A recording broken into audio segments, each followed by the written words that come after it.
Bom dia. Uma pergunta que me fizeram foi a seguinte: a Constituição brasileira de 1824 foi a melhor de todas?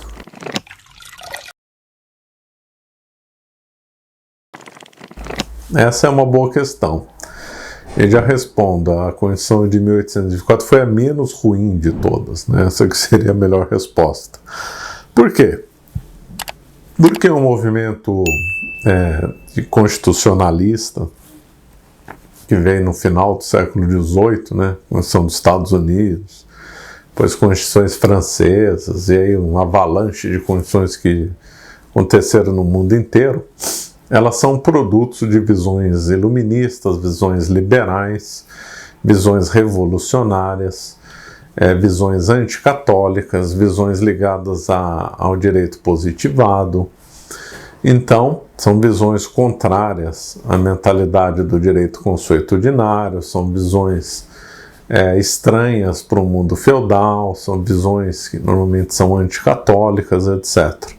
Não vamos avançar muito nesse porém, porque nós vamos nos fixar no poder moderador, né? Não avançar em todas as questões e detalhes da Constituição de 1824. Então, infelizmente, tudo que o mundo moderno, pós-Revolução Francesa, ofereceu foi pior do que o que havia antes, né? A Revolução Francesa mudou o mundo para sempre e para pior. Nós sofremos as consequências até hoje, vamos sofrendo durante um bom tempo, né? Infelizmente. Então, o que a gente tem que avaliar nas constituições é ver qual que é menos ruim, né? Não o que é melhor. A própria noção de Constituição já fica estranha, porque dá a impressão que o direito nasce de um papel, que não exista direito natural, que não existe direito consuetudinário. Tem um monte de problemas em aceitar a Constituição, aceitar um papel como fonte de todos os direitos. Isso daí é uma coisa que é errada, é uma coisa que gera efeitos nocivos, é uma coisa horrorosa, já vista que o Hitler assumiu o poder do ponto de vista legal, sem fazer, ou melhor, assumiu o poder sem nenhuma ilegalidade. Ele não fez uma nova Constituição, ele apenas alterou alguns artigos da Constituição de Weimar. Tecnicamente falando, o Hitler não fez nenhuma ilegalidade. Então, nós vemos que as constituições, na verdade, não protegem nada. Quem detém o poder acaba reescrevendo os textos ou interpretando como quer. Bom, mas isso foi uma outra discussão. Hoje nós vamos focar no poder moderador.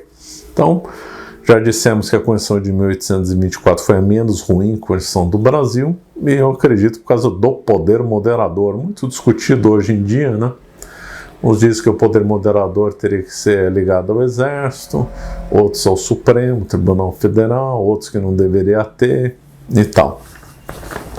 E de onde que veio essa ideia do poder moderador? Com outro nome, veio a primeira pessoa, pelo menos que eu saiba, foi o Conde de Clermont-Tonnerre, né? Lá, ele viveu justamente no período bem revolucionário, faleceu, foi morto na fúria do regime revolucionário francês, e ele então analisou que a tríade, né, poder executivo, poder judiciário, poder legislativo, poderia gerar um certo desequilíbrio, e de fato gera mesmo. No Brasil está vivendo isso, um desequilíbrio. Outros lugares também vivem desequilíbrios. E que aí a forma de superar esse desequilíbrio entre os três poderes já mencionados, teria que haver um poder acima deles, que é justamente o poder moderador, que então corrigiria as deficiências. Na visão de Clermont-Tonnerre, que seria o poder real, ele atuaria efetivamente de maneira bem proativa para coibir os abusos. O trabalho do Clermont-Tonnerre foi lido por Benjamin Constant, outro francês que viveu um pouco depois dele, teve forte atuação na França como escritor, pensador e tal, e foram as ideias do Benjamin Constant que foram absorvidas aqui no Brasil, e a Constituição de 1824, que foi inspirada em outros, mas também foi inspirada nas visões de Benjamin Constant. Só que o que difere o pensamento do Benjamin Constant nesse ponto do Clermont-Tonnerre é que o O Clermont Tonnerre vinha um princípio poder real mais atuante, e o Benjamin Constant como um poder de reserva, ou seja, um poder mais reativo. Na visão de Clermont Tonnerre, era um poder proativo. Na visão de Benjamin Constant, um poder reativo, ou seja, o poder moderador, com outro nome, né? Não era o nome esse que eles davam, era poder real, atuaria quando houvesse um desequilíbrio. Quando isso foi discutido no Brasil, lembrando que o Dom Pedro I dissolveu a Assembleia Constituinte, e depois montou um grupo de estudos para fazer então a Constituição. Então a primeira Constituição do Brasil foi outorgada e não promulgada. Outorgada é aquela que é dada por quem manda num determinado local, e a promulgada é feita mediante a Assembleia Constituinte. Então a primeira do Brasil foi outorgada. Qual visão que veio aqui para o Brasil? Se apresenta como uma visão de Benjamin Constant, mas lendo, né, o que defendia o Clermont Tonnerre, do Brasil se aproxima mais da visão do Clermont Tonnerre do que na visão do Benjamin Constant, porque a visão do Benjamin Constant era mais reativa e do Clermont Tonnerre mais proativa. E para demonstrar isso, nós vamos ver o que estava escrito no artigo 28 da Constituição de 1824. Então, diz o seguinte: o imperador exerce o poder moderador, nomeando os senadores na forma do artigo 43. Ponto 2. Convoca a Assembleia Geral Extraordinária nos intervalos das sessões, quando assim pede o bem do Império. Ponto 3. Sanciona decretos e resoluções da Assembleia Geral para que tenham força de lei. Ponto 4. Aprova e suspende interinamente as resoluções dos conselhos provinciais, prorrogando ou adiando a Assembleia Geral Ponto 5. Prorroga ou adia a Assembleia Geral e dissolve a Câmara dos Deputados nos casos em que exigir a salvação do Estado, convocando imediatamente outra que a substitua. Ponto 6. Nomeia e demite livremente ministro de Estado. Ponto 7. Suspende os magistrados em determinados casos. Ponto 8. Perdoa ou modera penas impostas aos réus condenados por sentença. Ponto 9. Concede anistia em caso urgente, que assim aconselha a humanidade e o bem do Estado. Então, vamos ser sinceros aqui, todos esses itens daria margem para o imperador agir com poderes totais, ou seja, daria margem com poderes absolutistas ou mesmo despóticos. Tudo isso daqui, se ele pode dissolver a Assembleia, ele pode dissolver a Assembleia a hora que ele quer, basta alegar razão de Estado, ele pode até anular sentenças de juízes, pode nomear magistrados, pode anular decisões das assembleias provinciais, ou seja, ele pode mandar como um verdadeiro déspota. Então esse poder moderador do Brasil é diferente da visão com o Benjamin Constant. Na realidade ele pode ser bem proativo, isso daqui fica ao arbítrio do imperador.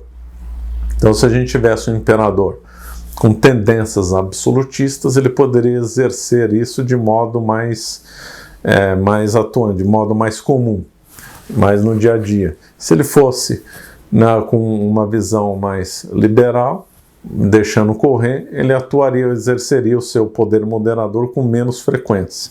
Então esse artigo aqui coloca que na realidade a Constituição de 1824, esse poder moderador, foi uma coisa sui generis, porque ele não é só para moderar os excessos dos outros três poderes, ele dá margem para uma atuação realmente firme do imperador, né? Então esse poder moderador aqui extrapola muito a visão do Benjamin Constant. Agora, e na prática, como é que Dom Pedro II atuou? Atuou com moderação, né? Nesse ponto, o Dom Pedro II foi sábio, né, dentro dos limites do liberalismo, das circunstâncias mundiais. Não estou querendo comparar ele com reis medievais, claro. Ele foi parcimonioso e agiu correto, com uma certa justiça nesses modelos. E um dado que é interessante é que durante todo o segundo reinado houve 10 dissoluções da Câmara dos Deputados, apenas 10. Ora, se ele fosse um rei déspota, ia, sei lá, ter 20, 30, 40, 50 ou até mais. Ele ia mandar e desmandar. Na realidade, ele usou com mais parcimônia e ajudou realmente numa coisa moderada, como o próprio poder diz, poder moderador, ele agiu com moderação. Isso daí é uma coisa que é para elogiar em Dom Pedro II. Mas, o que na coisa estrita da lei, falar que o poder moderador era apenas um poder reativo, de reserva, em casos excepcionais, não é verdade. A letra fria da lei da Constituição de 1824 permite uma postura mais agressiva do imperador. Mas, apesar dessas coisas que poderiam ter artigos talvez mais moderados em relação a isso, nós podemos afirmar que, graças ao poder moderador, a Constituição de 1824 foi a menos ruim do Brasil, sem dúvida nenhuma, né? Aí depois, entre as outras, aí teria que ver qual que realmente era pior. Talvez a de 1988 ou de 37. Bom, isso aí fica para uma outra análise. Aqui, vamos ficar que a de 1824 foi realmente a menos ruim por causa do poder moderador. Bom, se você gostou desse nosso vídeo, por favor, se inscreva no nosso canal e nos siga nas redes sociais. Obrigado.